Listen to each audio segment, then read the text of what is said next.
journey, and we're glad that you were able to participate and join us in our foundation, our initiatives in Southeast Asia.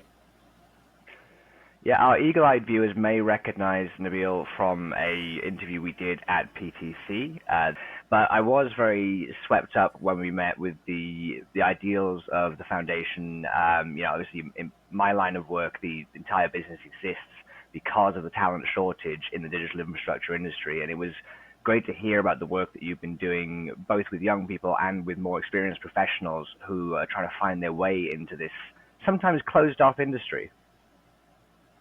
Well, it is a closed-off industry. I think 99.99 of us percentage of us have fallen into this space purely by an accident. Um, and as data and technology become muscle memory and secondhand nature, I don't see that there's a lot of young people coming into our space, and we want to put ourselves in a position that we can pass the baton on to the next generation. But in the meantime, Reece, just to be sure that you know this would be in addition to your to your ammunition, the human capital management. I mean, that's where the money is, and especially in the markets that you are primary markets like America and Europe. They continue to grow. They will continue to grow, but not at the pace as Southeast Asia or Africa will. Yeah, absolutely. The growth, I mean, at the moment, we're still very much going through a boom in the data center industry across Asia Pacific and Southeast Asia, but already the deals are happening in fiber, in towers, and it's going to be a whole, I think, digital infrastructure revolution that's going to continue to happen.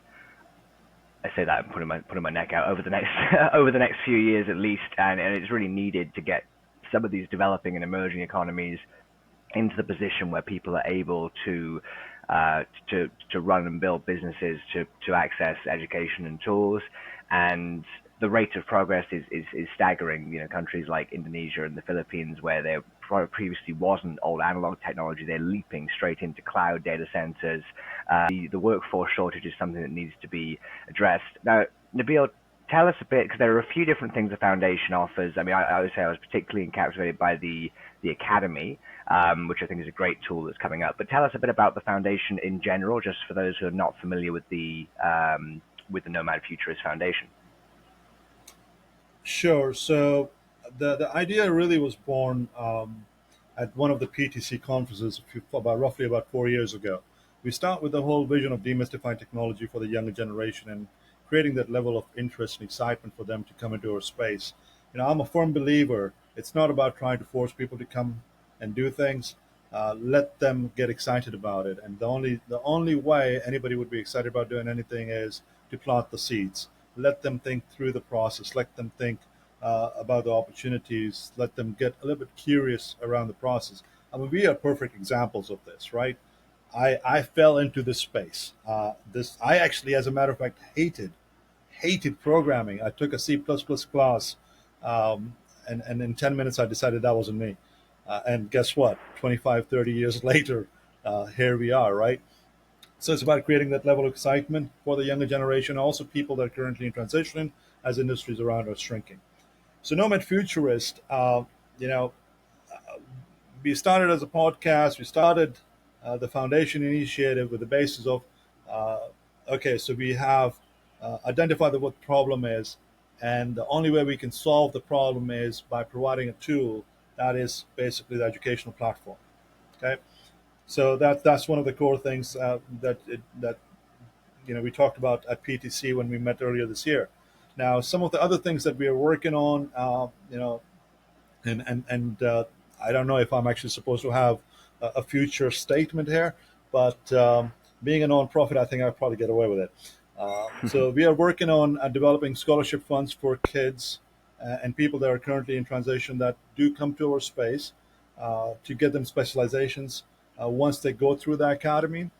We are also working on developing internship programs and potentially, even job placement. So we'll be working with organizations like you and identifying, once a human capital needs arise in a particular part of the world, especially, we see a lot of movement in the secondary and the fiduciary markets, emerging markets for that matter as well. How do we get people there? I mean, not everyone is like Rhys Morgan, who's going to move, from the UK to America and then eventually end up in Singapore. Um, we need to create that talent locally and have access to that talent locally. So, our plan going forward is to work with organizations like yourselves and get access to human capital. Last but not least, um, I have this vision that I want eventually give people the opportunity and incubate them. That if somebody comes up with this ingenious idea of a breaking technology or breakthrough in technology for that matter, uh, I want to be the incubator where we can provide them access to tools, to people, and to money. So that's down the pipe. Hopefully in the next couple of years we can get ourselves there. Uh, the core right now is to get this academy up and running to the general public, and it's going to be a free tool for everybody. And Mm. though it might seem like a threat to a lot of people out there, it is not. We are basically setting up the seeds. We're planting the seeds for you guys. So, and that eventually we can actually get people excited enough that they've got a good base to leapfrog from, and get them in a position that they can justify that cost of education. And Mm. hopefully, if they are the right fit and they go through the KPIs that we're going to be developing, maybe they can be awarded a scholarship through the Nomad Futurist Academy. And that really resonates with me. Things like the access there to the information as people are later on in their careers, and as you say, developing that talent locally. I'll give you an example. We were recently working on a couple of searches in some of the emerging markets for companies who are looking to develop and build new data centers. Now, in these countries, there are not at the moment a wealth of data centers, so there are not people who have previously done this, but there are lots of similar buildings. Now, the hard part for an investor or a data center company coming into that market is you need an expert, you need someone who knows what they're doing on the ground. If you can't find that, which is the reality, what do we do? And there are people there who have heard about the industry or are passionately wanting to develop the skills, but there's not the opportunity to bridge that gap. So access to information, as you say, if you can already develop a similar kind of project, and I'm just using the example here of property development, but this could easily apply to a sales professional, to an IT professional. There's loads of adjacent industries to digital infrastructure where people have great relevant skills, but it's access to that information of, okay, how do I apply this in this context? As you say, some of the tools that are out there at the moment are costly and probably on the basis that organizations are paying people to get these skills. But when it's a case of, startup organizations or smaller companies and we need people to be able to bridge that gap, for those who are passionate and want to take the time, it's great to have that tool available and that information. I came into this industry from renewable energy during COVID, and so that was my background, was working with these funds who are deploying similar assets. And there were a lot of transferable pieces of information for me, but it took me a lot of time and a lot of conversations with people like yourself in the industry who would give me the information that I needed. And I just wish at the time there had been something available where I could have just gone online in the evenings and genned up my knowledge directly. Absolutely. Yeah. I mean, and just to add to that, there's at times there could be too much information as well. So Mm. our charter is, for starters, I'm not a believer in degrees. Uh, I believe if you've got a degree, that means that you should have all the answers. However, the sector that we are in changes by the second. What I just said is done. It's all in its history. We are already on to something else, right? I mean, a perfect example, ChatGPT, right? I mean, how quickly it's transforming the industry. And um, our foundation principles are continuous education, continuous learning, and we want to centralize that, um, and also break it down by modules, by coursework, so you've got a general understanding of everything and anything that happens in the sector, so you can talk intelligently. Now, it could be very dangerous when that information is not controlled. It could be very dangerous. You could get really lost in the ether. Okay, I have been there. I mean, I've been like, even being in the industry and being a technologist, with all the information that's available and accessible out there, it could be very, very dangerous. I mean, you can just totally lose the meaning of where you started from.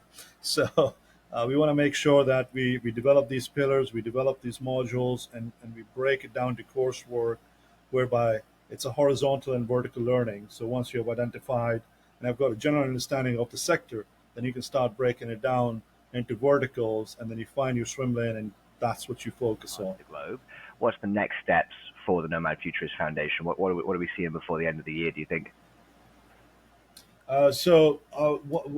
Something that's near and dear to me right now, and that's really become a more of a core focus, is to ensure that we can actually launch this academy by the end of the year.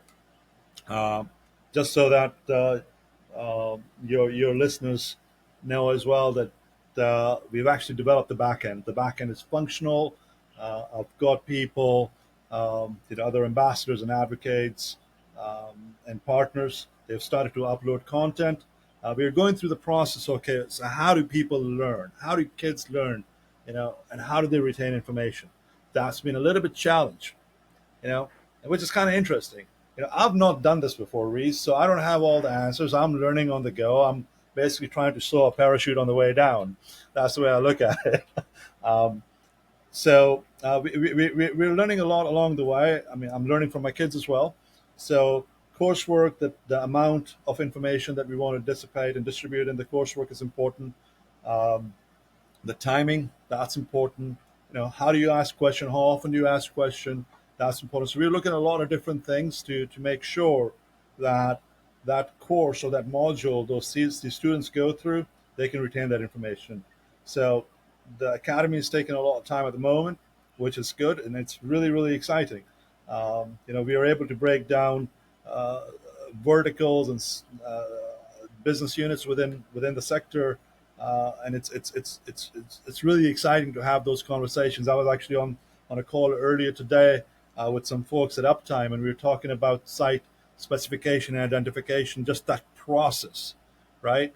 Hmm. Um, they came in with, okay, there's dirt, you build on it, you get some power, you get some cooling, you get connectivity, and you got a data center, right? Well, it's a little bit more complicated than that. So for starters, like, why do you want to build there? What kind of user base access do you have in there? And we broke it down into maybe about 14 different modules. So that those conversations are really exciting. So that's one of the things that's what we're focusing on. A couple of other things that are on the radar immediately are topics around sustainability. So instead of just making a checkbox and carbon neutrality, everyone's talking about that. Instead of making it a checkbox, like, what can we do differently that's more actionable? So how do we create awareness, and what corrective actions do we need to take? Is it just about using new technology, bringing new platforms in, or do we need to change foundationally? So that's something that we are working on. Diversity and inclusion, we talked about that earlier. That's near and dear to me as well. Um, we talk about that quite a bit. Uh, but what I feel in my experience is that, again, it's become a checkbox for a lot of organizations, unfortunately. So, how do we convert that into muscle memory? And one of the points that I actually made when I was in Monaco recently was, well, let's talk about exclusion. Who are we excluding? We want to include everybody, but who are we excluding? Let's step back, regrip, and figure out what are the elements, people, cultures, whatever the case might be. Who are we excluding? So that's something that's on the radar. Secondary markets are something that we want to focus quite a bit. So we've just announced a partnership with a company in Mexico. We're making some investments down there. I've spent a little bit of time with Argentina and Brazil. I'll be coming out to Southeast Asia pretty soon as well. So uh, trying to get in front of as many people as possible. Start working with some school districts. That's important. So we can have a curriculum that's easily acceptable and adaptable. One of the things that I'm trying to put my arms around is, can we create a universal educational platform? So what we do in America, can that be replicated easily around the world? So I don't have to do that multiple times. It is a dream, um, and it is very complicated. I mean, it's a lot more complicated than building a data center. I'll tell you that.